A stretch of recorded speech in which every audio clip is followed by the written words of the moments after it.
अस्सलाम वालेकुम नाज़रीन, मैं हूं अरसलान कोकर। आप देख रहे हैं प्रोग्राम प्ले फील्ड। अब मज़ा आने वाला है। अब राउंड ऑफ 8 है। सारी तगड़ी टीमें वर्ल्ड कप के राउंड ऑफ 8 में पहुंच चुकी हैं। बहुत शानदार मैचेस हुए। कुछ मैचेस तो इतने थ्रिलिंग, इतने एंटरटेनिंग हुए कि शायद मुद्दतों उन पर बात होती रहे। और चंद एक मैचेस ऐसे हुए जिस पर वो मुद्दतों से भी ज़्यादा बात होगी। उसके अंदर तनाज़ात खड़े हुए, उसके अंदर खिलाड़ी एक दूसरे के साथ कॉन्ट्रैक्शन में आ गए, कभी रेफरी और कोचिंग स्टाफ, मैनेजरियल स्टाफ का आपस में तू मैं देखा गया। फिर VAR सिस्टम और VAR के साथ जो रेफरिंग सिस्टम है सारा, उस पर सवालात खड़े हो गए। ये बहुत कुछ हुआ इस पूरे वर्ल्ड कप में। हर बार होता है, कोई नई बात नहीं है। मैं अगर कहूँ कि ऐसा कभी नहीं हुआ, तो आप जितने वर्ल्ड कप उठा के देखेंगे उसमें हमेशा किसी न किसी तौर पे रेफरीज को, रेफरिंग सिस्टम को कोई ना कोई चैलेंजेस का सामना होता है। इस बार जो बहुत बड़ा एक तनाज़ा खड़ा हुआ वो आपने देखा ईरान के मामले में भी हुआ। उसके बाद हमने देखा कि अर्जेंटीन और इजिप्ट का मैच, और बड़ा ही क्लोज मैच, बहुत शानदार मैच। इस पर हमने गुफ्तगू की और बस ही नहीं हो रही, इस पर गुफ्तगू हुए चली जा रही है, लोग बात कर रहे हैं। इसमें गोल्स को लेके और डिसअलाउड गोल्स को लेके और फाउल्स को लेके बहुत ज़्यादा तनाज़ा खड़ा हुआ। ये तीन चीज़ें वर्ल्ड कप की बड़ी इंपॉर्टेंट चीज़ें हैं। बहुत से लोग शायद इस जीत में मेसी के किरदार को छोटा भी करने की कोशिश कर रहे हैं। मैं देख रहा हूँ सोशल मीडिया के सारे कीबोर्ड वॉरियर्स हैं, बट मेसी अपनी जगह मौजूद है। और कमाल मेसी का ये है कि मुश्किल हालात में गोल कर देता है।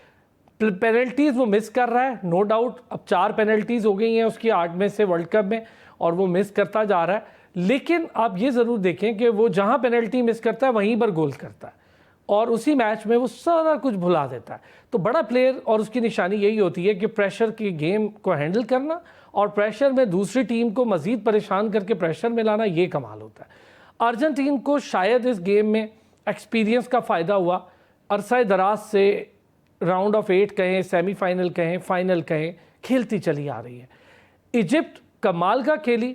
1934 में इजिप्ट ने पहली बार क्वालिफाई किया था, वर्ल्ड कप खेला था, और पहली ही बार वो राउंड ऑफ 16 में गए थे। और पहली ही बार राउंड ऑफ 16 में उन्होंने हंगरी के अगेंस्ट 2 गोल्स किए थे, और हंगरी ने उनके अगेंस्ट 4 गोल किए थे। उसके बाद एक लंबा अरसा इजिप्ट राउंड ऑफ 16 का वेट करती रही। खेली बहुत अच्छा है, हमेशा क्वालिफाई करती है, most of the world cups वो खेली है, क्वालिफाई करती है। इटली जैसे बड़े मुल्क क्वालिफाई नहीं करते, वो करके आ रही है, तगड़ी टीम है।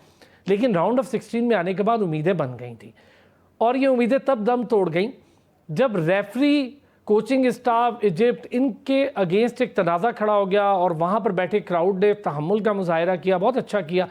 एक टाइम आया, मुझे लगा शायद ये रेफरी साहब जाके रेड कार्ड कभी कोचिंग स्टाफ को दिखा देते थे, कभी मैनेजरियल स्टाफ को दिखाते थे। मुझे तो लग रहा था जाके कहीं क्राउड को ही ना दिखा दें कि फैंस को भी रेड कार्ड दिखा रहा हूँ, उनको भी आने की ज़रूरत नहीं है। तो इस हद तक मामला बड़ा इंटेंस हो गया।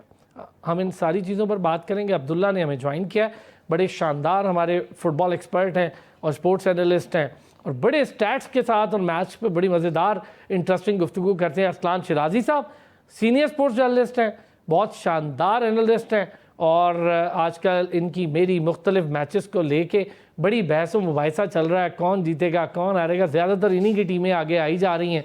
मुझे ये बड़ा बुरा लग रहा है, लेकिन क्या करूँ, वो अच्छे बात कर रहे हैं। तो थोड़ी देर में हमें नूरिश खान भी ज्वाइन कर रही हैं। नूरिश भी स्पोर्ट्स प्रेजेंटर भी हैं, बड़ी शानदार जर्नलिस्ट हैं, और हमारा रेगुलर पैनल भी है। बहुत शुक्रिया, बल्कि आ गई हैं, नूरिश ने ज्वाइन कर लिया।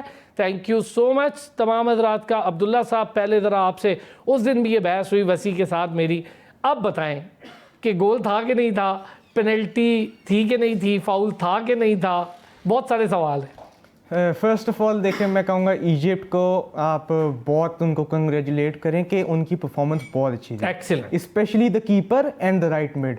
बहुत अच्छी परफॉर्मेंस, कीपर ने पेनल्टी सेव, सब कुछ सेव कर रहे। अब रेफरी ऐसे काम करेंगे तो वो बेचारे अब क्या ही कर सकते हैं। फर्स्ट ऑफ ऑल मैं कहूँगा जो चीटिंग है राउंड ऑफ 32 में अगर आप देखें, ये के रोमेरो हैं, Cristian Romero, one of the most undisciplined players हैं। ठीक है, डिसिप्लिन इनमें बिल्कुल नहीं है, कार्ड्स बहुत ज़्यादा लेते हैं। इस वर्ल्ड कप में उनको अभी तक कोई येलो कार्ड नहीं मिला, मैं मान ही नहीं सकता। लीग में इतने येलो कार्ड, रेड कार्ड उनको मिलते हैं, इस बार मिला ही नहीं। केप वर्डे के खिलाफ 9th मिनट पे एक फाउल किया था उन्होंने, उस पर यह था कि केप वर्डे ना अटैक कर रहा था, ब्रेक था, काउंटर्स था, उन्होंने शर्ट पुल करके प्लेयर ने उनको डॉज करके 2v2 था, आगे 2 बंदे थे, थ्रू बॉल दे दी थी, गोल स्कोरिंग अपॉर्चुनिटी थी, उन्होंने रोमेरो ने शर्ट पुल करके उनको गिरा दिया, फाउल था, फाउल मिला, येलो कार्ड नहीं मिला। मैं जिस पे ये क्वेश्चन था कि येलो कार्ड कैसे नहीं है, 58 मिनट पे भी उन्होंने यही काम किया था उसी गेम में। रोमेरो ने ट्रिप किया था एक प्लेयर को, केप वर्डे के काउंटर अटैक था, वहाँ पे भी येलो कार्ड नहीं मिला, सेंट ऑफ होने चाहिए थे, वो रेड कार्ड बनता था। केप वर्डे ड्रॉ किया, जैसा मैंने आपको पहले भी प्रेडिक्ट किया था, केप वर्डे ड्रॉ कर लेगी अर्जेंटीना से, किया था ड्रॉ, पर हुआ क्या, एक्स्ट्रा टाइम पे जाके अगर यहाँ पे 10 मैन होते, अर्जेंटीना 120 मिनट्स कभी नहीं खेल सकती थी 10 मैन के खिलाफ, और उनके खुद 10 मैन होते और केप वर्डे ले जाती मैच। पर अब वो वहाँ पे चीटिंग करके हाई, किसी ने नोट नहीं किया, क्योंकि येलो कार्ड्स कौन एक एक येलो कार्ड नोट करता है, हर चीज़ तो नहीं थी नोट की जाती। फिर नेक्स्ट गेम इजिप्ट के खिलाफ, फर्स्ट ऑफ ऑल जो हुआ गोल डिसअलाउ, आई थिंक इतना पीछे कभी आपने देखा होगा कि वार डिफेंसिव एक्शंस पे वार कभी देखे फाउल्स को, कभी मैंने हिस्ट्री में नहीं वार की देखा कि इतना पीछे जाए और देखे कि जी फाउल हुआ है। वार अच्छा, ने कभी यहाँ पर मामला खड़ा हुआ और पीछे वाले पास पे फाउल हुआ, सबसे पीछे वाले मामले, फुल पीछे, इतना आज तक वार ने कभी किया नहीं। ठीक है, मैं मानता हूँ वो फाउल था, रेफरी ने नहीं दिया, वार का क्या रूल है कि इतने डिफेंसिव एक्शंस को नहीं देखते वो, जब out of the box free kicks को नहीं उनका काम देखना। Second yellows, red cards, offside goals और जो पेनल्टीज होती है उनका ये काम है, और कॉर्नर्स देखना, ये वार का काम नहीं था, वार ने देखा। मैं कहता हूँ ठीक है फाउल था, ग्रीड, गोल डिसअलाउ सही हुआ। थर्ड गोल पे मेरे बहुत प्रॉब्लम्स हैं। इस पे फर्स्ट ऑफ ऑल साला को पेनल्टी बनती थी, वहाँ पे वही जो फाउल हुआ था जो लिसांड्रो मार्टिनेज पे, वो ये था कि फुट ओवर फुट था, वो ट्रिप हुए थे प्लेयर लिसांड्रो मार्टिनेज। तो साला वाली जो बारी थी तब भी वो ट्रिप हुआ था साला, उसके ऊपर फुट रखा गया था, नंबर 5 थे, वो गिरे थे, फुट ओवर फुट था। नंबर 5 थे, आई थिंक वो किट मुश्किल थी समझना, पैराडाइज थे मुझे लगता है, नंबर 5, उन्होंने ट्रिप किया था साला को, यहाँ पे पेनल्टी नहीं दी गई। फिर एक शर्ट पुल का रूल है, शर्ट पुल से आपने किया, आपको येलो कार्ड मिलता है शर्ट पुल पे। मैकैलिस्टर ने वही काम किया है पेनल्टी बॉक्स पे, वो भी फाउल तक नहीं हुआ, येलो कार्ड तो दूर की बात, फाउल नहीं दिया। अच्छा, अब आपने मुझे थोड़ा सा टाइम दें, चूंकि हमने पहला सेगमेंट है थोड़ा सारों के साथ, पहले अरसलान शिराजी साहब बड़ा डिटेल बता दिया अब्दुल्ला ने, अभी हम इस पे आगे पूरी डिस्कशन करेंगे। देखें अरसलान, मैं अगर उस मैच की बात करूं तो ठीक है यार, वो भी इंसान है, जो रेफरी खड़े होते हैं, कुछ ज़्यादा ही पाकिस्तानियों ने उसे पर्सनल ले लिया है वेरी फ्रैंकली, और बहुत ज़्यादा वो फीफा को पता नहीं क्या क्या उसका पूरा के स्टैंड फॉर वो अर्जेंटीना को पहुंचाना है और अर्जेंटीना ही सारा कुछ कर रहा है। फिर मैं कल ना, क्योंकि हम जर्नलिस्ट हैं, तो एक टिकर्स देखे जो हम फाइल करते हैं, उसमें लिखा हुआ था कि मेसी ने सबसे ज़्यादा गोल कर लिया, और इन्वर्टेड में लिखा हुआ था फीफा की मदद से, और उसके जितने रिकॉर्ड्स थे ना दरमियान में वो इन्वर्टेड में फीफा की मदद से, तो हम कुछ ज़्यादा एक्स्ट्रा देख रहे हैं। ठीक है, इस बात पे मैं भी एग्री करता हूँ कि कोई भी गेम हो जिसमें वो जगह गुजर जाए और अगला एक्शन हो जाए, तो पिछले एक्शन पे कभी भी कोई ये तो नहीं कह सकता ना अंपायर के 3 ओवर पहले नो बॉल हुई थी वो अब दे रहा हूँ, इवन 3 ओवर छोड़े, पिछली बॉल पे भी अगर वो निकल गया और नया रन अप स्टार्ट हो गया तो पिछला खत्म हो जाता है। इवन अगर आउट हो गया है और प्लेयर खुद से रोप क्रॉस कर गया है तो वो वापस नहीं आ सकता, अगर उसने वेट करना है तो इनसाइड ग्राउंड वेट करना है। तो वो मुझे समझ नहीं आई कि वो क्यों लिया गया, क्योंकि गोल हो चुका था, सेलिब्रेशन हो गया और गोल को दे दिया सारों से कि ये क्यों लिया गया, इस पे ही बहस है। और ये बात ठीक है, मैं जरा एक ब्रेक की तरफ जाना वापस आता हूँ, ये बात बिल्कुल दुरुस्त है अरसलान शिराजी की। देखिए, मैं भी कह रहा हूँ, आप उसके शानदार करियर को इन चीज़ों से मैच नहीं कर सकते, ना वो रेफरी है मैसी, और ना ही मैसी ने कहा है कि भाई ऐसे कर लो। ये देखें, ये और मामलात होते होंगे, ये पॉलिटिकल मामलात होते होंगे, शायद बायसनेस होती हो रेफरी की, ये अलग चीज़, वो रेफरी पे डिपेंडेंट है। मैसी ने जो गोल किए हैं आज तक, वो गोल हैं भाई, उस जैसा करके दिखाओ फिर, और ये बात करना बहुत बड़ी जाती है। साहब प्लीज़, जो बात आप कर रहे थे मैं चाहूँगा, अच्छा हम इस पे बात करते हैं कि वो इतना पीछे से आप उठा के उसको दोबारा फाउल ले रहे हैं। देखिए, अच्छा फ़र्ज़ करें आपने ले लिया, सेम एक्शन हुआ और रीप्ले एक्शन था वो, यानी वैसा ही, लेकिन उसको उन्होंने बिल्कुल ना वीएआर को कोई परेशानी हुई ना रेफरी को। अब रेफरी कहते हैं जी वीएआर की टीम बैठी है, 3 बंदे होते हैं, जब तक वो ना कहे मैं नहीं ले, तो भाई पहले कैसे ले लिया आप? यही वो चीज़ है ना, सिर्फ इस एक डिसीजन की वजह से आप पूरी उस टीम की परफॉर्मेंस को नहीं कर सकते। आप ये देखेंगे 14 मिनट और 15 सेकंड में 3 गोल करना वर्ल्ड कप के नॉकआउट मैचेस में नॉट मैं कहूँगा कि छोटी बात नहीं है, बहुत बड़ी बात है। और आप 2-0 से 70-80 मिनट्स तक नीचे डाउन है और उसके बाद आप 3 गोल करते हैं, तो ये ज़्यादती है कि उनकी मेहनत को, उनके हार्ड वर्क को आप सारा डाल दें कि जी रेफरी भी साथ मिले हुए थे, फीफा भी मिला हुआ था, ये फीफा के वो क्वीन है जो मैसी है और वो उसने लेके ही जाना है। ऐसे नहीं होता। पाकिस्तानियों को भी, जो हमारे फैंस हैं उनके पास, वो आपने एक मुहावरा इस्तेमाल किया कीबोर्ड वॉरियर्स, तो वो उनको थोड़ा देखना चाहिए कि किसी की इज्जत होती है, सारे पाकिस्तानी प्लेयर्स की तरह नहीं होते कि आप उनके पीछे लग जाएं और वही सारा असल में कुछ कर रहे हैं। क्रिस्टियानो रोनाल्डो वाला मामला बहुत सारा उठा गया अरसलान जो है साहब, इस पर मैं आपसे अभी करता हूँ बड़ी मजे की डिस्कशन। नूरिश, यही बात आपसे, अभी अरसलान ने एक अच्छा पॉइंट ऑफ व्यू रखा है और डिफरेंट है, और मैं उसके साथ अग्री हूँ कि आप लियोनेल मेसी की एफर्ट्स, उसकी ग्रेट फुटबॉल करियर, इन सब पे दाग नहीं लगा सकते इन चीज़ों से। वो एक एक्सीलेंट गॉड गिफ्टेड प्लेयर है जिसने मैराडोना के बाद वो लेगेसी संभाली है कि जहां मैराडोना छोड़ के गया था, मतलब मैराडोना का तो एक अलग ही क्लास थी, छोड़ के गया था, उसने नीचे नहीं आने दिया उसको। तो बहरहाल अब आते हैं गोल और नो गोल, फाउल और नो फाउल।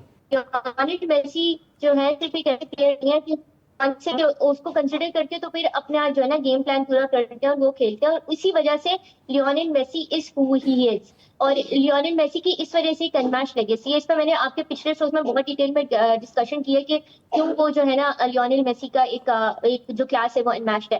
देखिए, एक छोटी सी एग्जांपल इसकी ये है कि अगर लियोनेल मेसी से कोई पेनल्टी मिस हो जाती है तो वो उसको मेकअप कर देते हैं सेम मैच में। उनकी रेजिलियंस एंड मैच है कि जिस तरीके से वो पेनल्टी के सहारे गोल्स नहीं ढूंढते, रादर देन अगर उनकी पेनल्टी मिस भी हो जाएगी तो वो जबरदस्त तरीके से वो कम बैक करते हैं और एक ऐसे ही बहुत ही मैं कहूँगी आउट ऑफ द वर्ल्ड गोल जो है स्कोर कर देते हैं। तो एक ये बात है। दूसरा, जो इतनी ज्यादा डिस्कशन हो रही है ना, देखिए मैं सिर्फ इस बात, क्योंकि कीबोर्ड वॉरियर्स तो हर जगह है, वो तो एक जो है ना हर चीज को बीच में ले आते हैं और फॉरन से डिक्ट गेम को जो है ना रिक्ट करने का एक वो लगा देते इल्जाम। आई थिंक कि ये कहना कि गेम रिक्ट होगा, ये कोई बहुत आई थिंक बहुत एक मतलब एक एक्सट्रीम चीज हो जाएगी for the very simple reasons के। देखें, एक चीज होती है कि हम स्क्रीन के पीछे से एक चीज देख रहे होते हैं, जो ग्राउंड में मौजूद होता है उन्हें डिफरेंट चीज पता होती है रादर देन। आई एग्री कि कुछ क्वेश्चनेबल डिसीजन से, आई ऑल्सो एग्री कि कुछ डिसीजन जो रेफरी के पार्ट पे हार्श थे। और बिल्कुल अभी जो स्टार्ट में बात हो रही थी प्लेयर की कि को जो है देना चाहिए था येलो कार्ड, वो भी आई थिंक डिबेटेबल है, कंट्रोवर्शियल है, लेकिन आप एक टीम पे इल्जाम नहीं लगा सकते। दूसरा, मैं यहाँ पे एक और इनपॉपुलर ओपिनियन देना चाहूंगी। मेरा ख्याल है कि इजिप्ट जिस वजह से लूज किया, दैट वाज कि वो साइकोलॉजिकल प्रेशर में आके क्रम्बल हो गए, जज्बाती बहुत ज्यादा हो गए थे, which make sense considering the पूरी जो सिचुएशन उस वक्त चल रही थी। लेकिन इस पूरी सिचुएशन में मैं एक प्लेयर को कमेंट करना चाहूंगी इजिप्ट के, दैट इज मो सलाह। उन्होंने जिस तरीके से पूरा अपना काम एंड कंपोज रखे, जब मैच खत्म हुआ सारे लड़ रहे थे, उन्होंने रेफरी से हाथ मिलाया, थैंक यू किया and he went. That shows his class, that shows his demeanour and composure as a player. लेकिन इसके अलावा एब्सोल्युटली। और दूसरा, इसमें देखिए कुछ चीजें थ्रू आउट द टूर्नामेंट कहा जा रहा था अर्जेंटीना को कि इवन अल्जीरिया का जो गेम था उसमें भी एक इस तरह का कंट्रोवर्शियल जो है, तो अर्जेंटीना का पहला गेम था जिसमें था कि मेसी को रेड कार्ड मिलना चाहिए था बट वो नहीं मिला था। तो ये कुछ कंट्रोवर्शियल डिसीजन थे, बट इसमें आप ये नहीं कह सकते कि जो है ना किसी टीम को जिताया गया। ये क्या देखिए, अर्जेंटीना की एक चीज जो बहुत अच्छी है, अर्जेंटीना की बहुत वीकनेसेस होंगी, नो डाउट होंगी, और ये वीक शो हुई है क्योंकि अगर मैं यहाँ तक बोलूंगी कि अगर अर्जेंटीना की जगह फ्रांस होती और फ्रांस का मैच होता केपो वर्डे से, जो पिछला अर्जेंटीना का गेम था, और फ्रांस का गेम होता अगर ये अब इजिप्ट से, तो शायद फ्रांस 3 गोल्स के मार्जिन से जीती या 4 गोल्स के मार्जिन से जीती।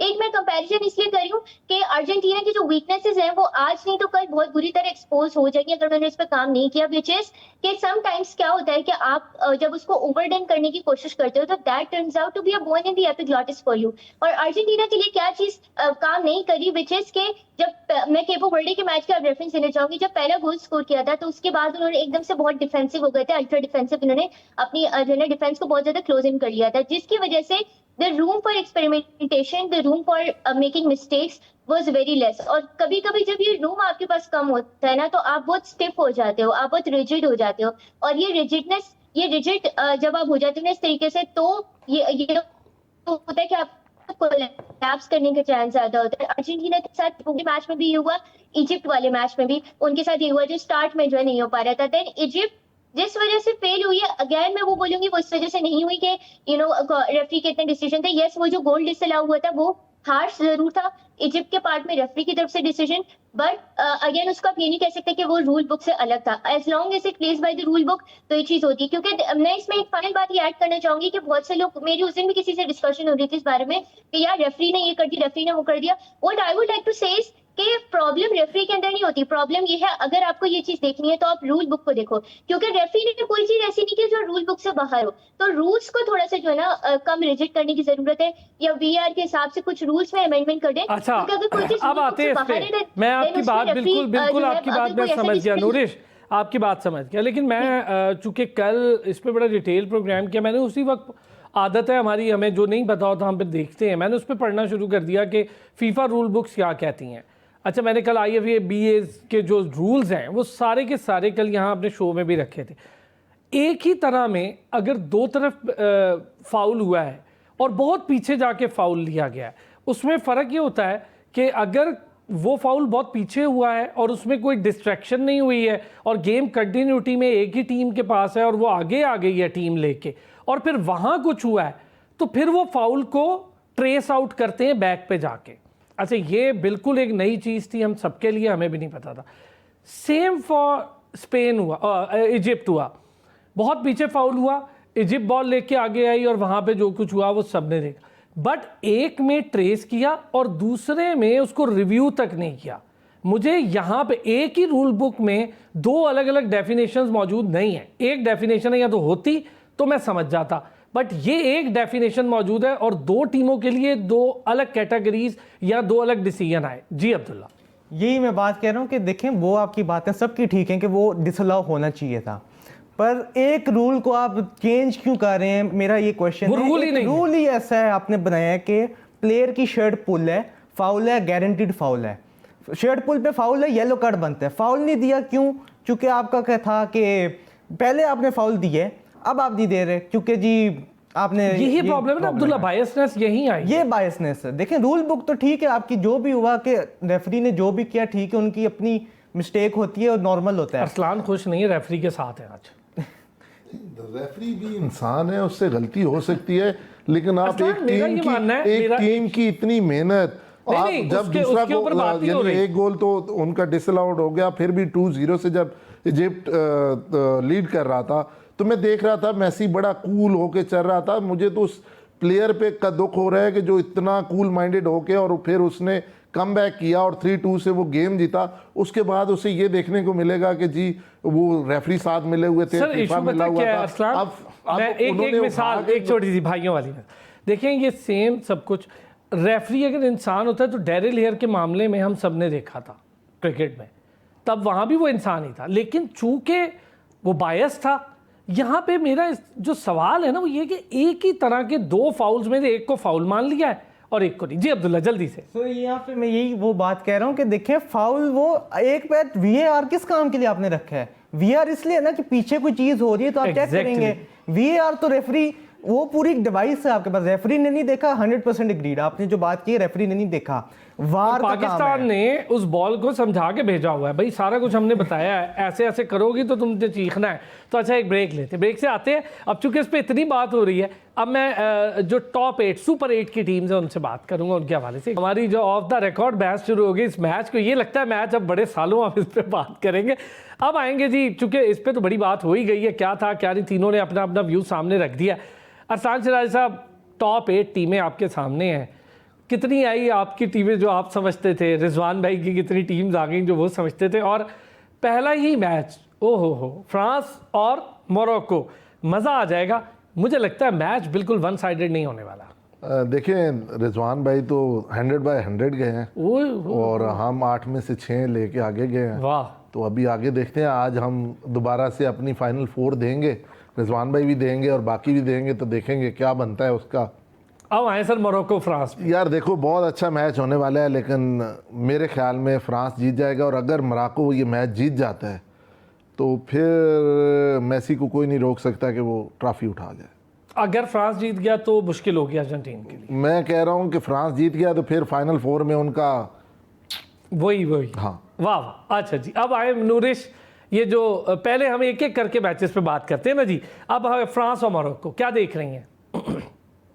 जी सबसे पहले मैं छोटा सा एक कमेंट देना चाहूंगी, उसके बाद मैं इस पे आना चाहूंगी।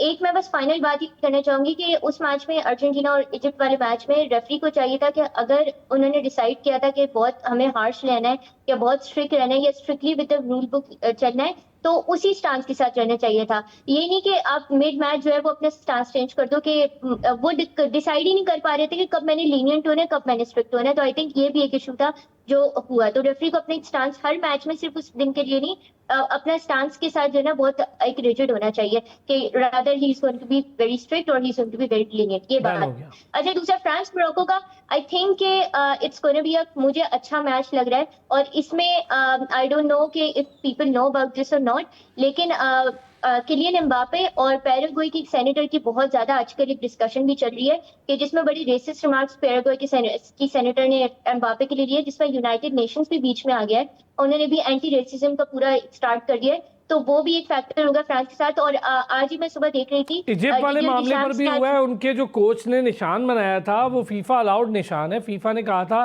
कि अगर ऐसा कुछ हो, रेसिस्ट एब्यूज हो, तो आपने ये करना है। उन्होंने भी किया ये, और उस पर एक इंक्वायरी ऐसे ही कमेटी भी बैठी है। बिल्कुल ऐसा ही है, which is allowed by the rule. और इसमें भी थोड़ा सा रेफरी के ऊपर भी आ रहा है कि जब उन्होंने एक एंटी रेसिज्म निशान किया था इजिप्ट के कोच ने, तो उनको डिसीजन लेना चाहिए था।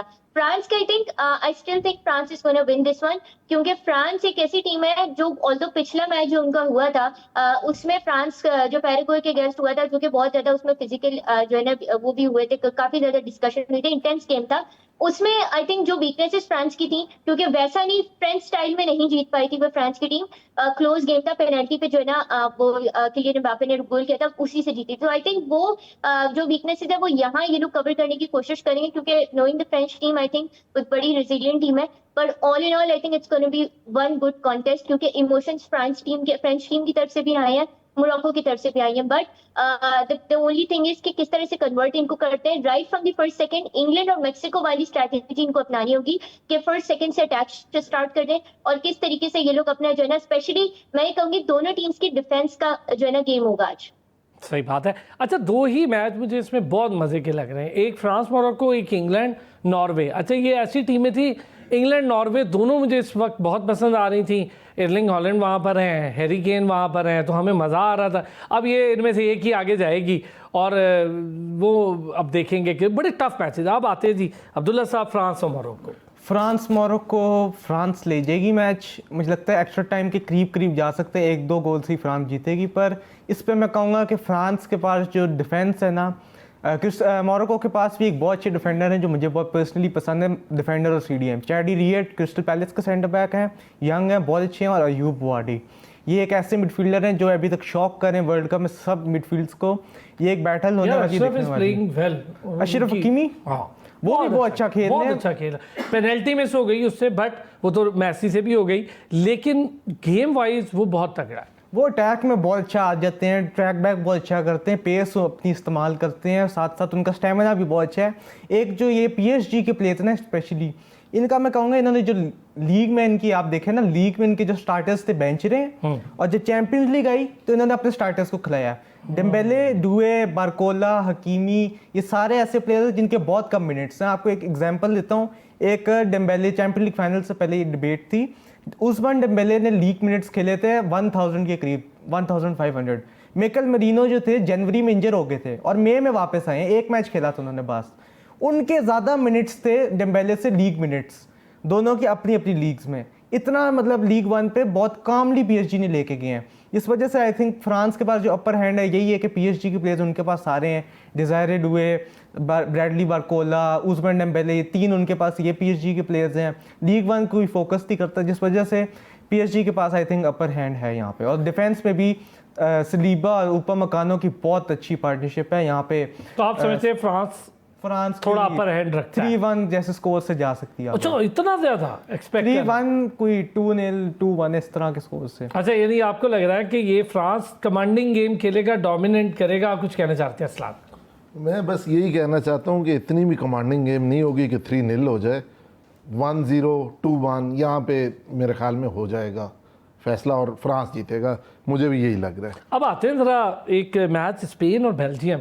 अच्छा, स्पेन पुर्तगाल को हरा कर आया है, बेल्जियम भी अच्छी गेम खेलता हुआ आ रहा है, लेकिन स्पेन ने जैसी ढिली ढिली गेम पुर्तगाल के साथ खेली और वैसे ही ढिली ढिली गेम पुर्तगाल ने उनके साथ खेली, तो वो लग यूँ ही रहा था कि भाई तुम ही बुरा खेल लो, वो कहते थे तुम बुरा खेल लो। तो मुझे वो गेम को बहुत इम्प्रेस नहीं की और अभी तक यमाल की गेम मुझे उस तरह खुल के नज़र नहीं आई। मैं हो सकता है मैं गलत हूँ, आप लोग एक्सपर्ट्स हैं, मैं तो बहुत कम आप लोगों से एक्सपर्ट हूँ, बट यमाल की गेम मुझे वो नज़र नहीं आ रही है जो एक स्टार की गेम होती है। मैं हमेशा नेमार को कहता हूँ लीग्स का बहुत बड़ा प्लेयर है, लेकिन इंटरनेशनल में मुझे नेमार की गेम में कोई बहुत कमाल कभी नज़र नहीं आया।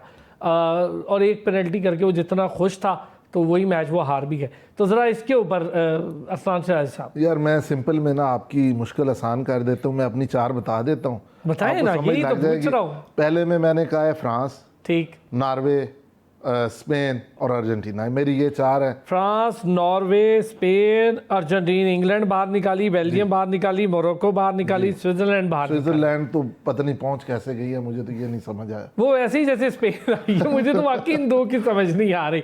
अच्छा, क्या कहते जी अब्दुल्ला, जल्दी से आपकी क्या 4 टीमें हो सकती हैं? मेरी फ्रांस और मुझे लगता है स्पेन यहाँ पे ले जाएगी मैच, थोड़ा सा क्लोज एक्स्ट्रा टाइम मुझे लगता है जा सकता है। बेल्जियम की टीम भी स्ट्रॉन्ग है, इनको ट्रोसार्ड बहुत अच्छी फॉर्म में, डे कैटलारे और टीलेमंस बहुत अच्छी फॉर्म में तीनों। अच्छा, इंग्लैंड नॉर्वे का क्या देख रहे हैं? इंग्लैंड नॉर्वे मेरी दोनों टीमें मुझे बहुत पसंद है पर्सनली, वर्ल्ड कप से पहले भी मुझे अच्छा, नॉर्वे दोनों टीमों को एक साथ नहीं खेलना जो मेरा बड़ा मुझे इसका दुख है। ये अलग अलग खेलती मजा आता। मेरा यहाँ पे यही था, मेरी इस वर्ल्ड कप से पहले 3 डार्क हॉर्सेस थे, आइवरी कोस्ट, इक्वाडोर, नॉर्वे। मसला यहाँ पे आइवरी कोस्ट के साथ क्या आ गया, उनको नॉर्वे पहले ही मिल गई राउंड ऑफ 32 में। इक्वाडोर को शायद वो वैसे राउंड ऑफ 32 में डिसअपॉइंटिंग कोई नहीं सोच रहा था कैप वर्डे, वो उसने कमाल कर दिया। उसने तो बेचारे वैसे मुझे लगता है राउंड ऑफ 16 में आना चाहिए था उनको कम से कम। वो अर्जेंटीना के खिलाफ भी मैंने आपको आपके ये कीबोर्ड वॉरियर क्या करते अगर ये वो क्या आ जाते तो ये इनकी क्या नौकरी का करते? क्या होता है? अच्छा, अब थोड़ा सा आप लोगों ने सारों ने स्विट्जरलैंड को बाहर निकाला है, सारों ने मिलके बड़े शौक से। अरसलान शराजी ने स्पेन को रखा है, अरसलान ने स्पेन नहीं निकाली, बेल्जियम निकाली है। अच्छा नूरिश, अगर आपको आवाज़ आ रही है, अच्छा चले नूरिश से रात, तो यही चीज़ अब्दुल्ला, अरसलान ने बेल्जियम को रखा है स्पेन के मुकाबले में, आप भी रखेंगे? मैं कहूँगा स्पेन मतलब आगे जाएगा। आप भी यही कहेंगे? अरसलान ने भी यही कहा, क्यों? बेल्जियम में क्या खराबी है? स्पेन के मुझे लगता है जो प्लेयर्स हैं ना, इम्पैक्ट प्लेयर्स, वो लमीन यमाल के क्रॉसेस और मिकल मरीनो के मुझे लगता है हेडर्स, ये क्रूशियल चीज़ आ सकती है स्पेन के पास।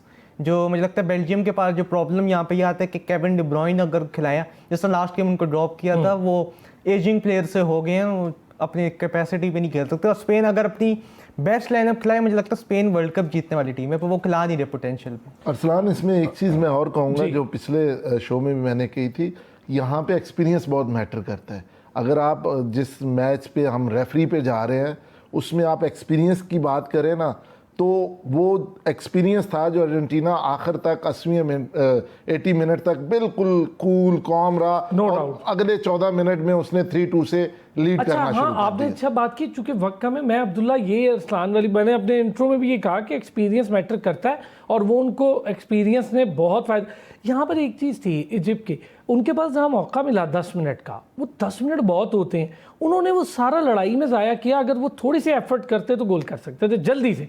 मुझे लगता है वो कर सकते थे, पर वो जो थर्ड गोल भी था वो भी देखें, अगर 2 इलीगल काम हुए हैं, गोल तो असल में तो वहां फंस गए वो जो 2 इलीगल काम हुए हैं। देखिए अब्दुल्ला, एक चीज होती है एथलीट और गेम, उसमें अगर इलीगल भी हो गया ना तो आपने अपनी एफर्ट नहीं छोड़नी। यस, आपने अपनी एफर्ट नहीं छोड़नी। अब्दुल्ला, वक्त कम था। Thank you so much Abdullah. Arsalan Shirazi साहब बहुत शुक्रिया, नूरिश खान का बहुत शुक्रिया, नाज़रीन आपका भी शुक्रिया। फिर होती है आपसे मुलाकात, अपना ख्याल रखिए।